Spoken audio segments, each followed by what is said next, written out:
خطا ہونا بزرگی میں کوئی رکاوٹ نہیں۔ ماعز اسلمی کو پتھر پڑ رہے تھے جب وہ حد لگ رہی تھی کہ ابھی جو تم نے ماعز کا گوشت کھایا اس سے زیادہ ناپاک تم نے کھایا۔ گناہ ہونا انسانی اللہ اور بندے کے تعلق میں رکاوٹ تب بنتا ہے جب اصرار ہو، میں حاملہ ہوں زنا سے، مجھے پاک کریں، اس لیے کبھی کسی کے گناہ پر اس کو حقیر نہ سمجھو۔ ہاتھ جوڑتا ہوں، انہو من یتق، وہ انسان ہی نہیں جس سے خطا نہ ہو، اور پھر وہ انسان ہی نہیں ہے جو خطا پہ شرمندہ نہ ہو، پھر وہ شیطان ہے۔ خطا ہونا بزرگی میں کوئی رکاوٹ نہیں۔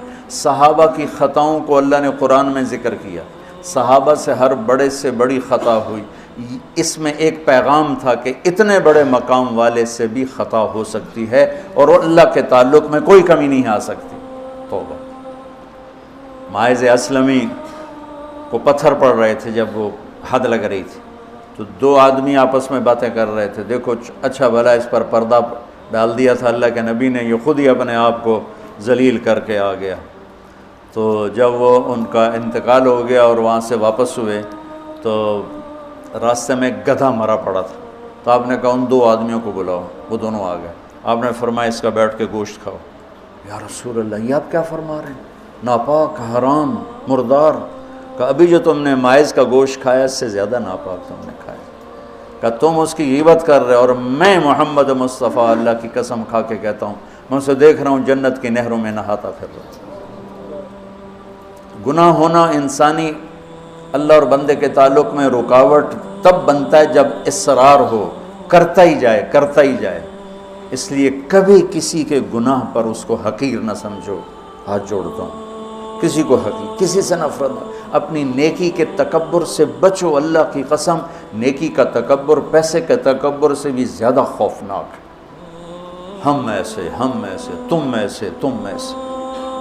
اور امرأہ غامدیہ رضی اللہ تعالیٰ عنہا سے برائی ہو گئی، حاملہ ہو گئیں، اور ان پر قربان جائیں سبحان اللہ کے نبی کے پاس آئیں، میں ماعز کی طرح نہیں ہوں کہ آپ کہیں جا تو نے کوئی نہیں کیا، میں حاملہ ہوں زنا سے، مجھے پاک کریں۔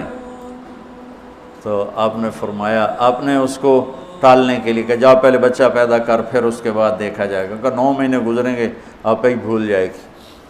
وہ 9 مہینے بعد پھر آ گئی کہ مجھ سے گناہ ہوا ہے، یہ میرا بچہ پیدا ہو گیا ہے، اب مجھے پاک کریں۔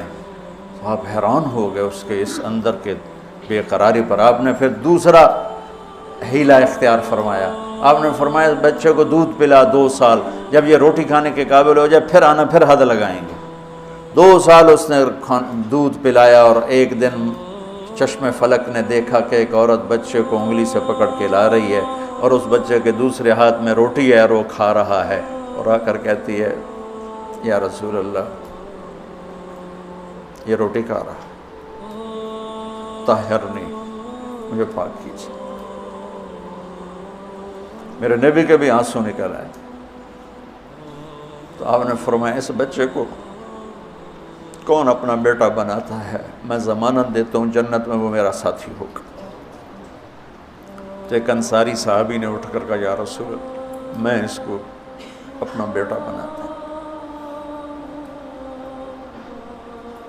اتنی بڑی بڑی ہستیوں سے گناہ ہو جاتے ہیں، لیکن ہم کہتے ہیں یا موسیٰ یا فرعون۔ وہ جو ایک احمقانہ شعر ہے، دورنگی چھوڑ دے یا کرنگ ہو جا، سراسر موم ہو یا سنگ ہو جا، کسی بیوقوف شاعر نے یہ شعر کہا۔ تو ان پر حد لگی تو خون کا کہ چھینٹے حضرت خالد پر جا کے پڑے، تو انہوں نے کو 2-4 لفظ سخت کہہ دیا۔ آپ نے فرمایا خالد ایسا مت کہو، اس بچی نے وہ توبہ کی ہے پورے مدینے پہ تقسیم کروں سب کی بخشش ہو جائے۔ انہو من یتق، بڑے سے بڑے سے بھی ہو جاتا ہے۔ سارعوا الی مغفرۃ من ربکم وجنۃ عرضها السماوات والارض اعدت، بولو ہاں، للمتقین۔ کون ہیں؟ الذین ینفقون فی السراء والضراء، جو تنگی اور فراخی میں خرچ کرتے ہیں، والکاظمین الغیظ، جو غصے کو پیتے ہیں، والعافین عن الناس، جو لوگوں کو معاف کرتے ہیں، واللہ یحب المحسنین، اللہ احسان کرنے والوں کو پسند کرتا ہے۔ اب آگے بھی تقوی والے ہی آ رہے ہیں۔ والذین اذا فعلوا فاحشۃ، فاحشہ میں نے بتایا تھا نا قرآن میں کس معنی میں آتا ہے، اور یہ کس کے بارے میں؟ اللہ اکبر، واہ میرے رب، تو نے اتنی گنجائشیں دی اور تیرے بندوں نے جہنم ہی واجب کر دی تیرے بندوں پر۔ مجھے ایک پڑھا لکھا نوجوان کہنے لگا تسی مولویاں ساڈے کولوں ساڈا رب کھولے، اور ساتھ ہی رونے لگا کہ تساں مولویاں ساڈے کول ساڈا رب کھولے، ڈرائی جاندن ڈرائی جاندن ڈرائی جاندن۔